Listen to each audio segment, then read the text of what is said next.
जिस मन पर शब्दों का आक्रमण हो, वो मन तो निरंतर एक खोज में खोया रहता है। कभी शास्त्रों में, कभी पर्वतों पर, कभी समुद्र के किनारे, तो कभी तीर्थ स्थलों पर, कभी मंदिरों में, कभी वन में। किंतु जो वो खोज रहा होता है वो कभी मिलता नहीं, क्योंकि मन तो अभी भी स्थिर नहीं। वो व्यक्ति जहां भी रहे पुत्र, जहां भी जाए और जहां भी खोजे। तुमने भी सदैव शब्दों पर ध्यान दिया है कार्तिक, भले ही वो मेरे शब्द हो या किसी और की। तुम्हारी प्रतिक्रिया तो उन शब्दों पर ही आती, और जो मन केवल शब्दों को सुनता है, वो उसके निहित अर्थ से स्वयं वंचित रह जाता। शब्दों की सत्यता को समझने के लिए, उनकी अनुभूति के लिए मन में शांति के साथ साथ रिक्तता भी अनिवार्य है, शून्यता भी अनिवार्य है। मन में इतना स्थान होना चाहिए पुत्र कि वो शब्दों के परे पहुंचने की यात्रा कर सके। किंतु मन कभी शून्य नहीं रहता, रिक्त नहीं रहता। वो सोचता है कि शब्दों का आधिक्य ही ज्ञान अर्जन है, शब्दों से ही ज्ञान है, इसलिए शब्दों का संचय करता रहता है। मन ये नहीं जानता कि परम ज्ञान तो शब्द अतीत है, एक अनुभूति जिसे शब्दों से बांधना असंभव है। शब्दों का अपना मूल्य क्या है कार्तिक? कुछ भी नहीं। जब भी कोई ईश्वर का नाम लेता है तो क्या ईश्वर मात्र एक शब्द में ही सीमित हो जाते? नहीं, यहां शब्द सत्य नहीं, सत्य है वो अनुभूति जो इन शब्दों में विद्यमान है। यदि शब्द ही सत्य होते तो मात्र भोजन कह देने से व्यक्ति की क्षुधा शांत हो जाती। इसीलिए माता शब्दों की नहीं पुत्र,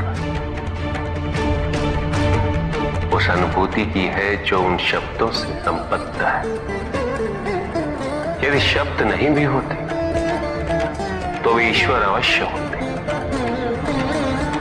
यदि शब्द नहीं भी होते तो सुख और दुख की अनुभूति अवश्य होती, जल की शीतलता की अनुभूति होती, सूर्य की ऊष्मा और चंद्र की शीतलता की अनुभूति होती, प्रेम की अनुभूति होती। किंतु यदि अनुभूतियां ना हो तो शब्द निरर्थक है। शब्दों से तृप्त हो जाना ज्ञान का अंत है, अज्ञानता का प्रारंभ है। ज्ञानी वही है जिसके पास अनुभूतियां, अनुभव हो, और उसके लिए मन को शांत व रिक्त तो करना ही पड़ेगा पुत्र।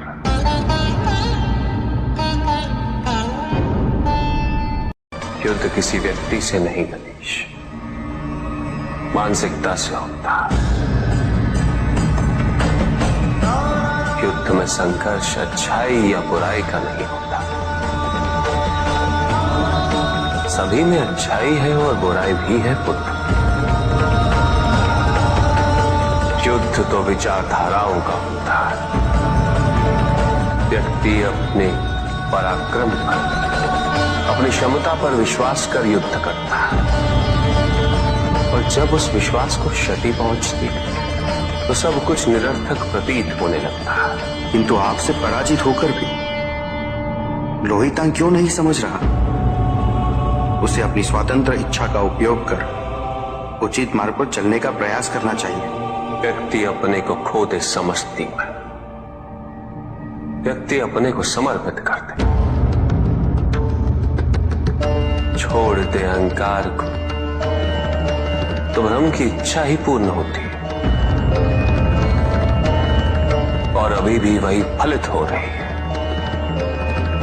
ऐसा नहीं है कि हम उससे भिन्न फलित करा देंगे, लेकिन व्यक्ति भिन्न फलित कराने में लड़ेंगे, टूटेंगे, नष्ट हो। एक नदी में एक बार बाढ़ आ गई पुत्र। दो छोटे से तृण उसमें बह रहे थे और उसमें से एक नदी में तिरछा पड़ गया और वो बाढ़ को रोकने का प्रयास कर रहा था। वो अत्यंत ऊंचे स्वर में कह रहा था कि नदी को आगे नहीं बढ़ने देगा। यद्यपि नदी तो बस बढ़ती ही जा रही थी। वो फिर ऊंचे स्वर में यही कह रहा था कि मैं इसे अवश्य रोकूंगा, यद्यपि रोक नहीं पा रहा था। नदी को तो उसके संघर्ष का कुछ भी पता नहीं चल रहा था, किंतु नदी को उसके होने या ना होने से क्या अंतर। उस कण के लिए तो यह अत्यंत महत्वपूर्ण था। उसका जीवन तो संकट में था। वो तो बस बहे जा रहा था। वो जहां भी पहुंचता, किंतु उससे पहुंचना तो संघर्ष करके ही था। किंतु ये बीच का क्षण, ये बीच का काल दुख, पीड़ा, द्वंद्वता का काल है। वहीं दूसरी ओर जो दूसरा तृण था, उसने अपने को समर्पित कर दिया। वो तो नदी में सीधा पड़ा हुआ था, नदी के प्रवाह के साथ साथ बहता जा रहा था और उसे ऐसा प्रतीत हो रहा था जैसे कि वो नदी को दिशा दे रहा है, उसे प्रवाहित होने में सहायता कर रहा है। वो तो ये निश्चय कर बैठा था कि नदी को समुद्र तक पहुंचाकर ही रहेगा, किंतु नदी को उसकी उपस्थिति का भी आभास नहीं था। नदी पर उन दोनों के होने या ना होने का कोई प्रभाव नहीं था। नदी तो बस बहे जा रही थी। ब्रह्म की इच्छा को जाना नहीं जा सकता, किंतु ब्रह्म के साथ एक अवश्य हुआ जा सकता, और तब व्यक्ति की अपनी इच्छा तो खो ही जाती है, केवल उसकी इच्छा ही शेष रह जाती है। द्वैतांग को अपनी आगे की यात्रा पूरी करने हेतु अत्यंत महत्वपूर्ण निर्णय अवश्य लेने होंगे। केवल उसके अहंकार को, अभी तो उसके आत्मसम्मान को भी क्षति पहुंची। जहां से इस युद्ध का अंत हुआ है, वहीं से लोहितांग के अंतर युद्ध का आरंभ हुआ है, और जो भीतर पराजित होता उसे हर दिशा में केवल पराजय ही दिखती है।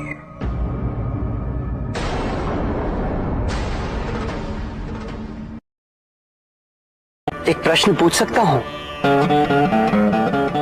अवश्य ऋषि कश्यप। जहां प्रश्न नहीं वहां जिज्ञासा नहीं, और जहां जिज्ञासा नहीं होती वहां ज्ञान की वृद्धि नहीं हो सकती। निसंकोच होकर पूछिए। प्रभु, आप तो कालोपरी हैं, सर्वज्ञ हैं, त्रिकालदर्शी हैं। चारों ओर ये जो अज्ञान का अंधकार फैल रहा है, उसमें ज्ञान का मूल अर्थ कहीं ना कहीं खोता जा रहा। मेरा आपसे विनम्र निवेदन है प्रभु, किसी अन्य विषय पर चर्चा आरंभ करने से पूर्व हमारे और इस समस्त संसार के कल्याण और मार्गदर्शन हेतु आप ज्ञान की मूल परिभाषा से एक बार हमें पुनः अवगत करवाएं। ज्ञान और अज्ञान की परिभाषा को स्पष्ट रूप से समझने के लिए ज्ञान और अज्ञान की विशेषताओं का स्मरण करना आवश्यक है।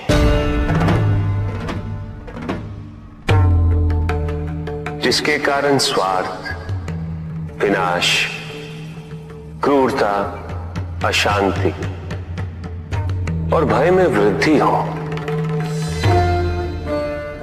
वह ज्ञान है। किंतु जो व्यक्ति को उदार, निर्भीक, सहनशील और विनम्र बनाए, वही ज्ञान है। अज्ञान की शक्तियां दुरुपयोग करने हेतु प्रेरित करती हैं, किंतु जो अपनी शक्तियों और अपने सामर्थ्य के प्रति अपने उत्तरदायित्व को समझाए, जो न केवल अपने अपितु अपने से पहले संसार के उद्धार हेतु प्रोत्साहित करे, वो ज्ञान है। ज्ञान का मूल उद्देश्य ही परोपकार है, सृजन है। दूसरों की भावनाओं को समझना, उनका आदर करना, यही ज्ञान है। क्योंकि ज्ञान हमें न केवल अपने अपितु दूसरों के दुख और सुख के प्रति भी संवेदनशील बनाता है। किंतु जो दूसरों की भावनाओं का अनादर करे, उसे ज्ञान की श्रेणी में कैसे रखा जा सकता है? अज्ञान के कारण व्यक्ति सांसारिकता में बंधता जाता है, मोह माया में उलझता जाता है। अज्ञान परम सत्य से दूर ले जाने का माध्यम है, किंतु ज्ञान व्यक्ति को परम सत्य की ओर ले जाता है। ज्ञान मुक्तिदायक है, मोक्ष का मार्ग है, और इस मुक्तिदायक ज्ञान का सर्वोच्च रूप है आत्मज्ञान, और यही ज्ञान की पूर्णता भी है। सभी के उद्धार के लिए मैं आपसे निवेदन करता हूं, भक्ति का उचित मार्ग बताए हमें, ताकि मेरी भांति दूसरा कोई भूल ना करे। भक्ति मुक्ति का आधार है पुष्पधन, और मुक्ति तो केवल समर्पण से ही संभव होगी। और समर्पण के प्राय भक्ति कब मोह में परिवर्तित हो जाती है,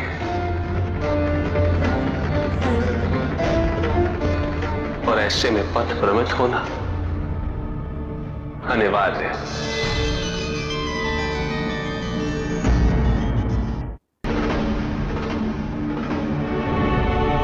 प्रभु, तांडव की परिभाषा क्या है तांडव? उसे आरंभ करने से पूर्व मन में कैसे भाव होने चाहिए? तांडव नृत्य जगत की 5 क्रियाओं का संकलन है। सृष्टि, स्थिति, प्रलय, तिरोभाव और अनुग्रह, अग्नि, जल, वायु, पृथ्वी और आकाश। मेरे नृत्याकार शरीर के 5 मुख, इन्हीं 5 भूतों से ब्रह्मांड का निर्माण होता। पृथ्वी से सभी भूतों के शरीर बनते हैं, और उनका पालन जल से होता है, और संपूर्ण भूतों का अंत अग्नि से होता है।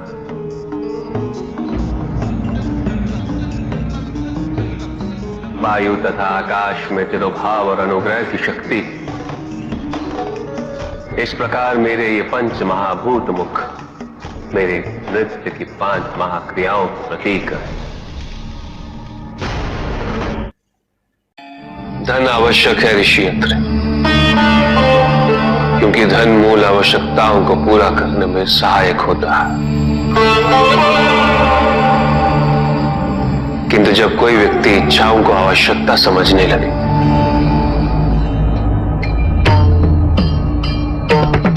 तो धन कितना ही क्यों ना पर्याप्त नहीं होता, क्योंकि इच्छाएं अंतहीन है। इसलिए मनुष्य कभी ना समाप्त होने वाली इच्छाओं की पूर्ति हेतु धन संचय को ही अपने जीवन का लक्ष्य समझ लेता है,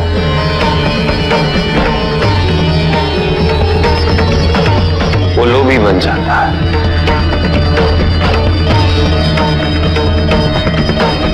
वो भूल जाता है कि उसके जीवन का मुख्य लक्ष्य ईश्वर के समीप आना है।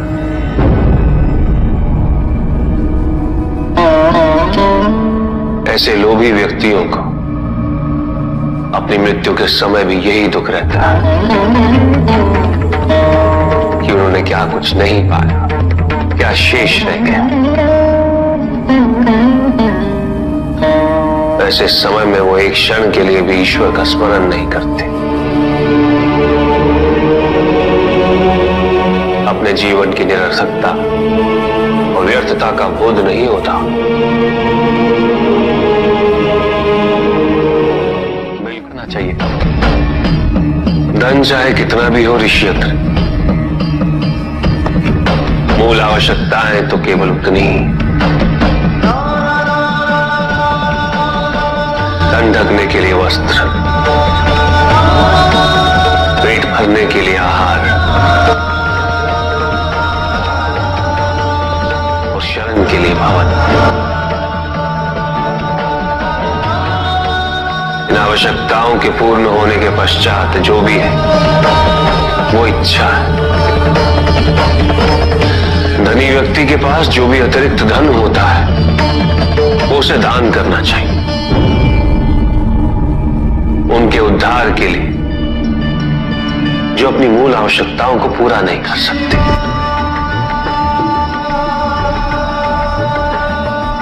ऐसा करने से संसार में समानता होगी, द्वेष नहीं होगा,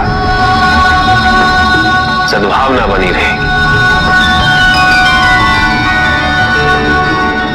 किंतु कुछ व्यक्ति इस तथ्य को समझ ही नहीं पाते। उन्हें अपने एकत्रित किए हुए धन से इतना मोह हो जाता है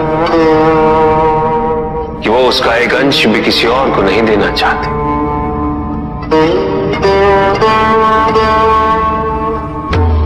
ऐसे व्यक्तियों की सूची में सर्वप्रथम स्थान कुबेर का है।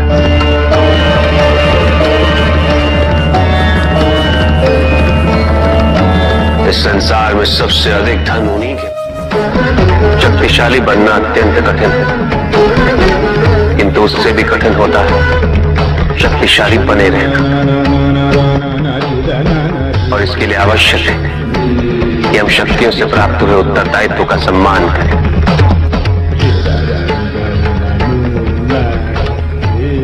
अन्यथा हम स्वयं पर निरंतर खो देते और यह हमारे पतन का कारण बनता है। युद्ध में की गई भूल और उपलब्धियों से कुछ न कुछ सीखना आवश्यक है। बुराई और अच्छाई के मध्य ये युद्ध निरंतर चलता रहेगा।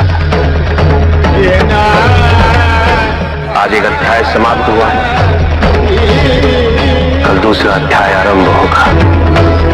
जब तक इस समस्त संसार में बुराई है तो अच्छाई भी होगी,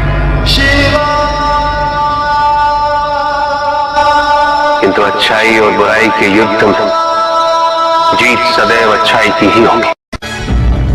प्रभु, क्या संसार में केवल सुख का होना संभव नहीं है? प्रत्येक आत्मा का लक्ष्य केवल सुख की प्राप्ति ही तो है।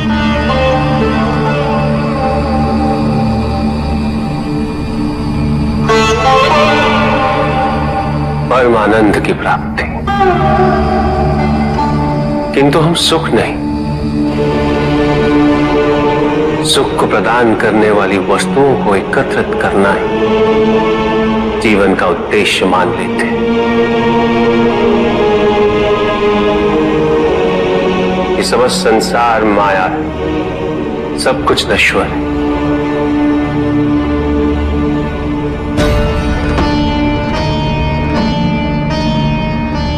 जिन वस्तुओं को हम सुख का स्रोत समझकर एकत्रित कर रहे हैं वो सदैव नहीं रहेंगे।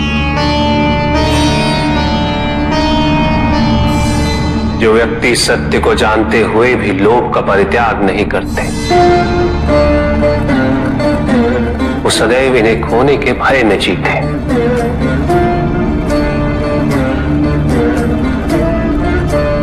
वो जो व्यक्ति सत्य को जानते ही नहीं, वो अहंकार में जीते।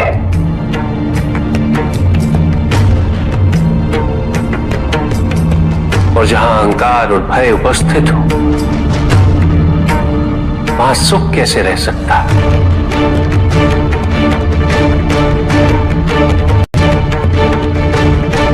किसी को यह दुख है कि उसके पास कुछ भी नहीं, और जिसके पास सब कुछ, उसे यह दुख है कि पाने को कुछ शेष नहीं। सुख को हम स्वयं अपने दृष्टिकोण से परिभाषित कर देते हैं, जबकि वास्तविकता इससे भिन्न है।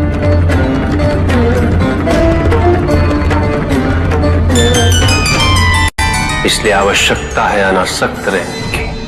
किंतु प्रभु, क्या आसक्ति स्वाभाविक नहीं है?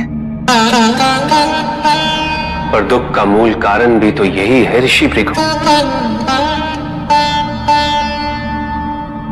आसक्ति हमारे मन की शांति को छीन लेती, उसे भंग कर देती।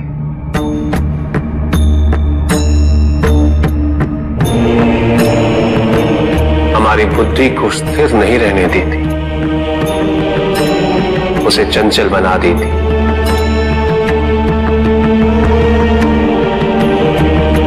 आसक्ति से प्रमाद की उत्पत्ति होती, प्रमाद मद होता है, और मद अहंकार का स्रोत है, और अहंकार पूर्णतः अशुभता में परिवर्तित हो जाता है।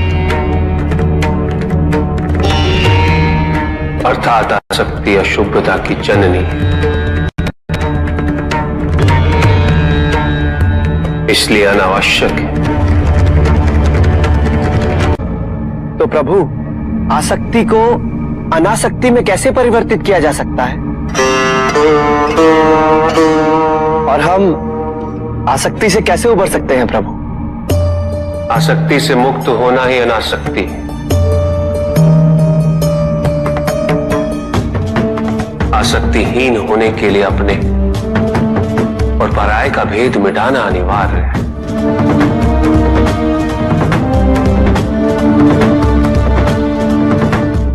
और यह तभी संभव होगा जब हम सुख की खोज बाहर नहीं, अपने भीतर करें।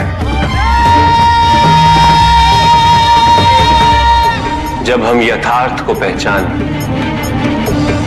उसे स्वीकार करें।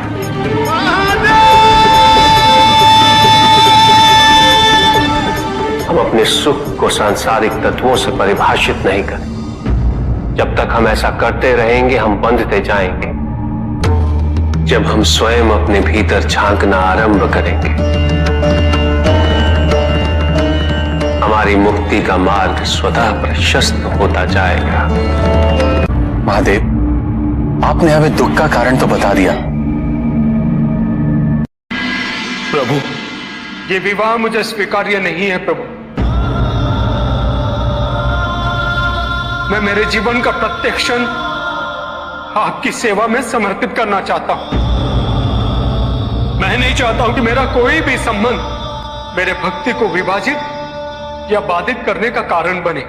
नंदी, विवाह तुम्हें मेरी भक्ति के लिए अयोग्य कैसे बना देगा? उसमें बाधा कैसे उत्पन्न कर देगा? माता, आपके और प्रभु के बीच में इतनी चुनौतीपूर्ण स्थितियां उत्पन्न हुई, फिर भी आप दोनों स्थिर रहे। किंतु मेरे लिए यह संभव नहीं है माता, क्योंकि मैं अपने दायित्व के मार्ग में कोई भी विकर्षण सहन ही नहीं कर सकता। नंदी, मेरे एक प्रश्न का उत्तर दोगे? पहले तो तुम केवल मेरे प्रति ही समर्पित थे, किंतु अब तुम मेरे साथ साथ पार्वती की भी आराधना करते हो।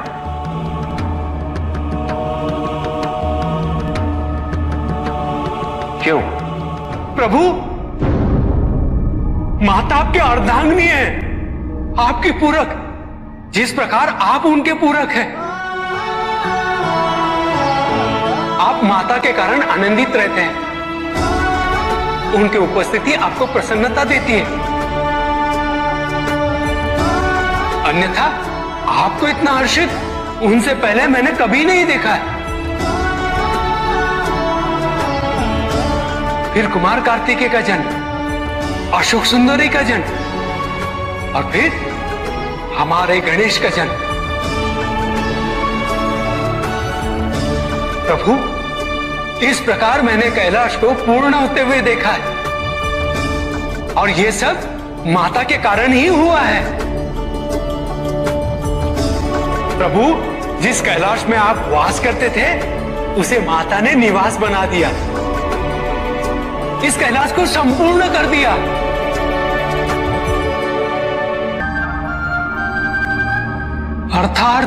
अर्थात व्यक्ति की पूर्णता हेतु विवाह आवश्यक है नंदी। जैसे स्वामी और हम एक दूसरे के पूरक हैं, उसी प्रकार तुम्हारी अर्धांगिनी और तुम एक दूसरे के पूरक बनोगे। विवाहित जीवन की अनुभूति, परिवार का सुख,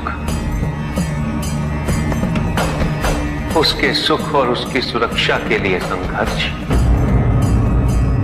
ये सभी अनुभूतियां व्यक्ति के विकास के लिए अनिवार्य है नंदी। किंतु प्रभु, मेरी स्वतंत्रता। स्वतंत्र तो वो नहीं है नंदी जो विवाह के विचार से भयभीत होते हैं या संकोच करते हैं, क्योंकि स्वतंत्रता तो वो है जो किसी भी विचार से प्रभावित ना हो, किसी भी सुख, किसी भी दुख से प्रभावित ना हो। और जो व्यक्ति इतना तटस्थ हो, जागरूक हो, उसकी स्वतंत्रता को तो विवाह से भी प्रभावित नहीं होना चाहिए। और फिर क्या गणेश, कार्तिकेय और अशोक सुंदर, ये सभी विवाह उपरांत परिवर्तित हो गए?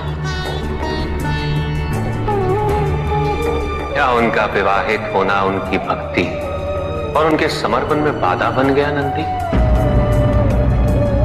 उनकी स्वतंत्रता में बाधा बन गया? क्या अपने माता पिता के प्रति उनका प्रेम और उनका सेवा भाव घट गया नंदी? फिर मेरे एक और पुत्र को ये चिंता क्यों?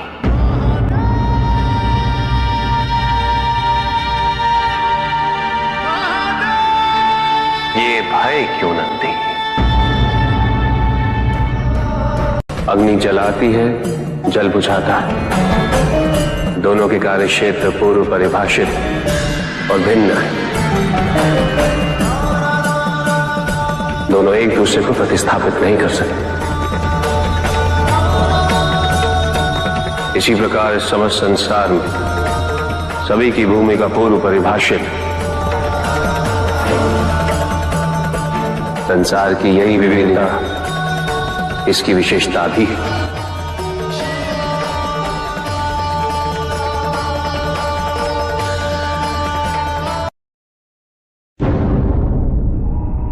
सृष्टि के निर्माण उपरांत एक बार नारायण ने तप के लिए महादेव से उत्तम स्थान के निर्देश की याचना की। महादेव ने अपनी प्रेरणा से समस्त तेज संपन्न अत्यंत शोभायमान पंचकोशी नगरी का निर्माण किया।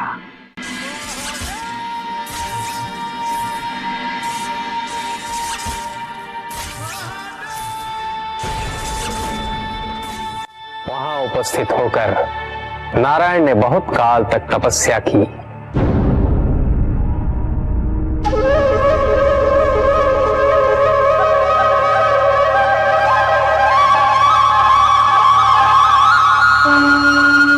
नारायण की तपस्या के अनंतर ही उस क्षेत्र में महादेव की कृपा से अनेक नदी नद सरिताएं उत्पन्न हुई।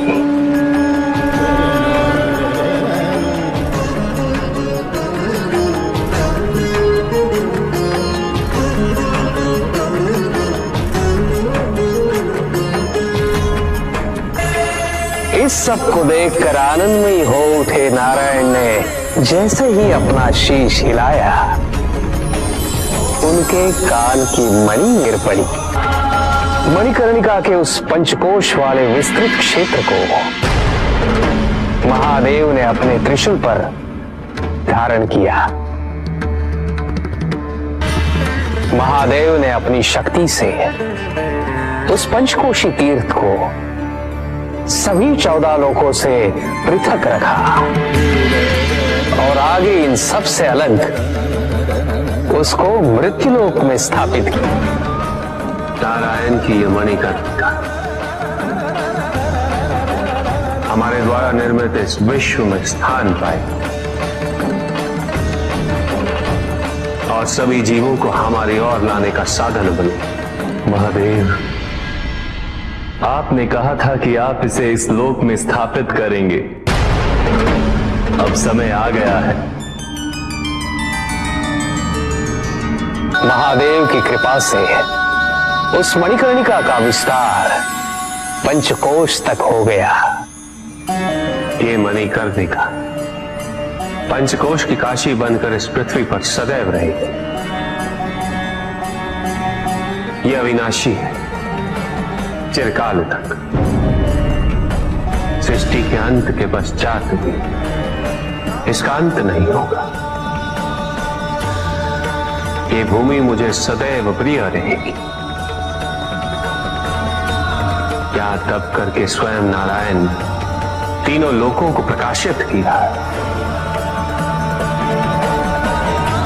इसीलिए ये मुझे अत्यंत प्रिय है।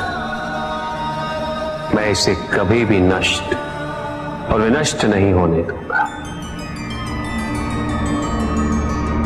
ब्रह्मदेव,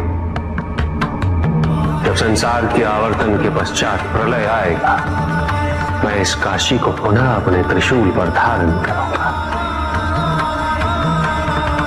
और नवीन संसार में पुनः स्थापित करूंगा। तो यहां मेरा अस्तित्व सदैव रहेगा।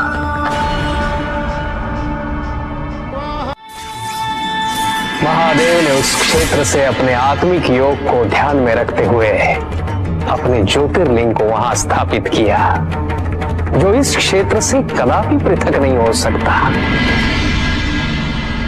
विश्व की स्थापना तो हुई,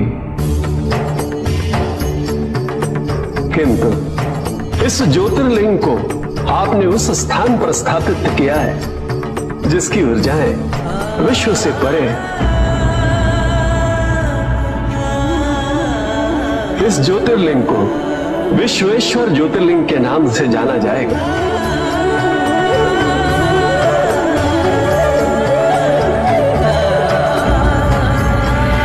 महादेव उस काशी को अपने त्रिशूल पर प्रलय और अनिष्ट की स्थिति में धारण कर उसका संरक्षण करते रहते हैं। इसीलिए ये क्षेत्र सभी लोगों से न्यारा है। नारायण की मणि गिरते ही उस स्थान का नाम मणिकर्णिका तीर्थ पड़ गया।